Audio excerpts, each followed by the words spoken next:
नमस्कार दोस्तों, मैं बबीता यादव अपने YouTube चैनल पर आप सभी का एक बार फिर से हार्दिक स्वागत करती हूँ।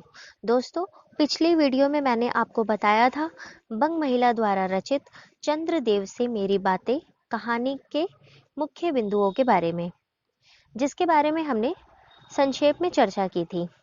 इस वीडियो में जैसा कि मैंने आपको कहा था, भाग 2 में मैं आप सभी को कहानी का सारांश बताऊंगी, तो मैं आप सभी के सामने सारांश के लिए प्रस्तुत हूँ। दोस्तों, ज़्यादा समय बर्बाद ना करते हुए चलिए कहानी का सारांश शुरू करते हैं। चंद्रदेव से मेरी बातें। चंद्रदेव को संबोधित करते हुए लेखिका कहती है, कहानी की शुरुआत में ही जो लेखिका है वो चंद्रदेव जी से कहती हैं, भगवान चंद्रदेव, आपके कमलवत कोमल चरणों में इस दासी का अनेक बार प्रणाम। आज मैं आपसे दो चार बातें करने की इच्छा रखती हूँ। क्या आप मेरे प्रश्नों का उत्तर देंगे? बड़ी कृपा होगी। देखो, अनसुनी अनसुनी मत कर देना, अपने बड़प्पन की ओर ध्यान देना। अच्छा कहती हूँ, सुनो। तो लेखिका शुरुआत में ही उनको प्रणाम करती हैं। तो वो कहती हैं, मैं सुनती हूँ आप इस आकाश मंडल में चिरकाल से वास करते हैं। क्या यह बात सत्य है? तो आप देख सकते हैं कि मतलब वो इस तरीके से बात कर रही है जैसे लेखिका खुद ही चंद्रदेव जी से बातें कर रही हैं। तो वो उनको उन पर व्यंग्य करती हुई कहती हैं। तो आप यहाँ से देखिए कि यदि आप हमारी न्यायशीला गवर्नमेंट के किसी विभाग में सर्विस नौकरी करते होते तो अब तक आपकी बहुत कुछ पदोन्नति हो गई होती और ऐसी पोस्ट पर रहकर भारत के कितने ही सुरमय नगर, पर्वत, जंगल, झाड़ियों में भ्रमण करते। अंत में इस वृद्ध अवस्था में पेंशन प्राप्त कर काशी ऐसे पुनीत और शांति धाम में बैठकर हरि नाम का स्मरण करके अपना परलोक बनाते। मतलब यहाँ पर लेखिका सरकारी नौकरी पर व्यंग्य करती हैं। आगे वो पक्षपात पर व्यंग्य करती हुई कहती है, मतलब इस बिंदु पर यहाँ से देखिए, ओहो ओहो से वो बोलती है, ओहो, देवता भी अपनी जाति के कैसे पक्षपाती होते हैं। देखो ना, चंद्रदेव को अमृत देकर उन्होंने अमर कर दिया। तब यदि मनुष्य होकर हमारे अंग्रेज अपने जाति वालों का पक्षपात करे तो क्या ही आश्चर्य। यहाँ पर लेखिका पक्षपात पर व्यंग्य करती हैं कि मतलब अगर देवताओं ने भी पक्षपात कर दिया था अमृत देने के टाइम पर, तो अगर अंग्रेज लोग अपनी जाति वालों के साथ उनके लिए पक्षपात ना करे तो उसमें क्या ही आश्चर्य है। अच्छा, यदि आपको अंग्रेज जाति की सेवा करने का स्वीकार हो तो एक एप्लीकेशन यानी निवेदन पत्र हमारे आधुनिक भारत के प्रभु लॉर्ड काइजन के पास भेजवा देते हैं। मतलब यहाँ पर भी वो एक प्रकार का व्यंग्य करती हैं। आगे जैसा कि मैंने आपको बताया था कि रंग भेद की व्यवस्था के बारे में बताती हैं वो, तो रंग भेद की व्यवस्था पर व्यंग्य करते हुए कहती हैं, ध्यान दीजिएगा कि क्योंकि आप अधम भारतवासियों की भांति कृष्णांग तो है ही नहीं जो आपको अच्छी नौकरी देने में किसी गौरांग जाति कुपित हो, और फिर आप तो एक सुयोग्य, कार्यदक्ष, परिश्रमी, बहुदर्शी, कार्यकुशल और सरल स्वभाव महात्मा है। तो यहाँ पर कृष्णांग और गौरांग से संबंधित इन्होंने रंग भेद की नीति के बारे में बताया है। आगे वो कहती हैं कि इस कारण आप हमारे दीनहीन क्षीण प्रभ भारत को उतनी दूर से भली भांति ना देख सकेंगे।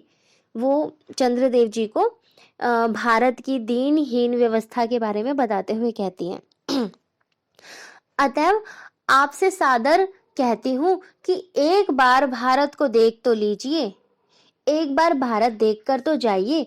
यद्यपि इस बात को जानती हूँ कि आपको इतना अवकाश कहाँ, पर 8वें नहीं तो महीने में एक दिन अर्थात अमावस को तो आपको हॉलीडे की छुट्टी मिलती ही है।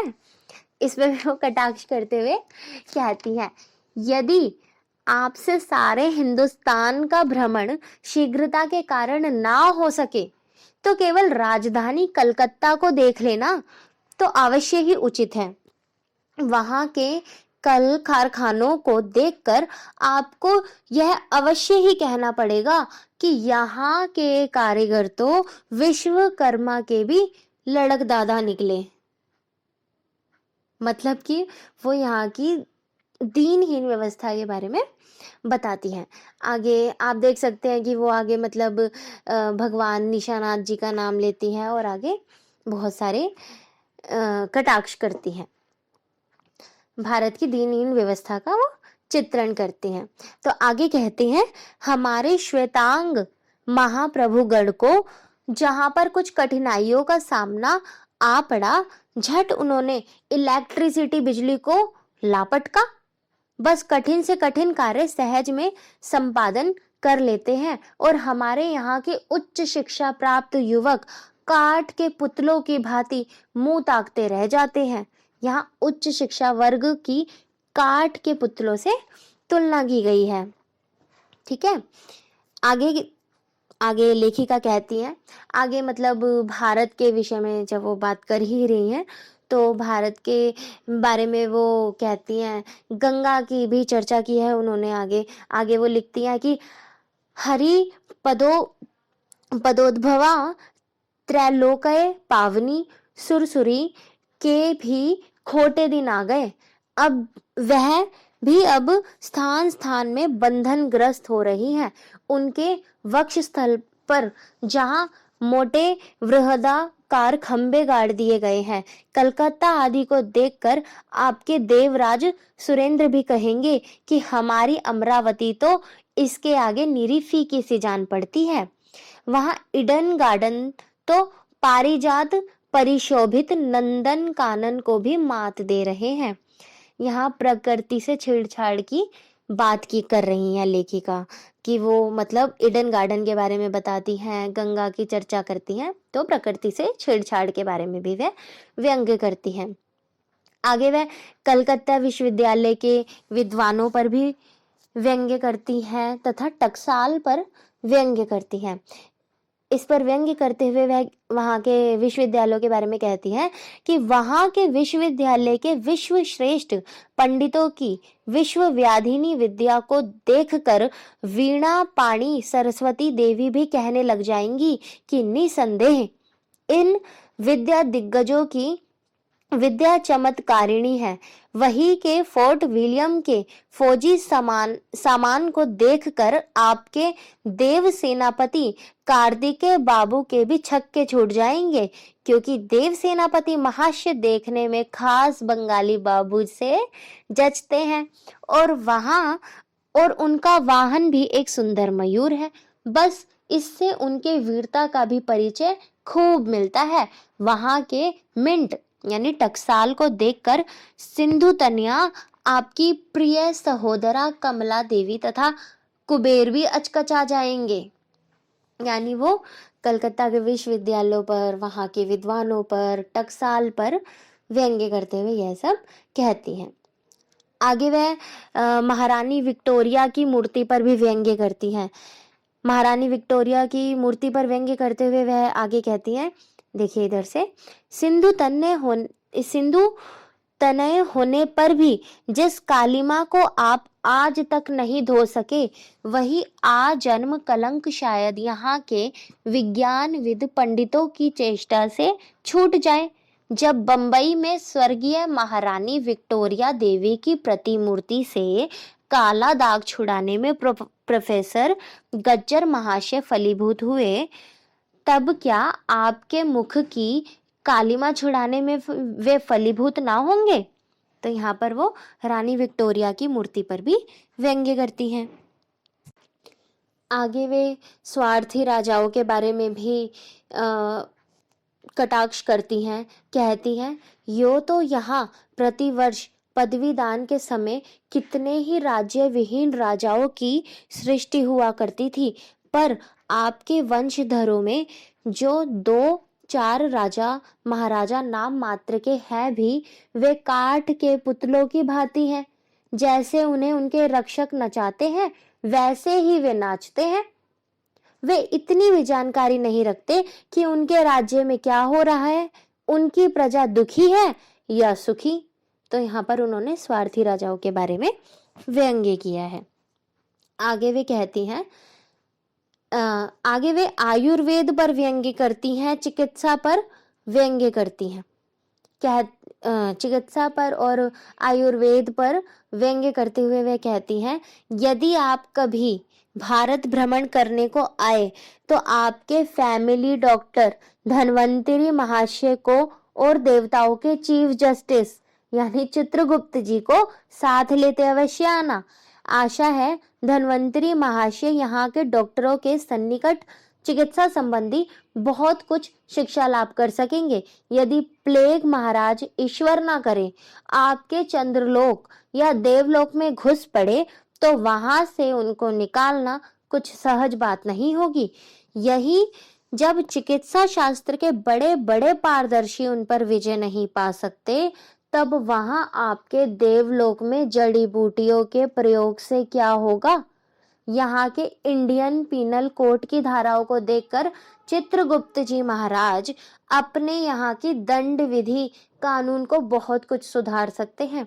मतलब यहाँ की व्यवस्था पर भी व्यंग्य किया गया है। और आगे वो कहती हैं, और यदि बोझ ना हो तो वहां से वे 2-4 टाइपराइटर भी खरीद ले जाएं।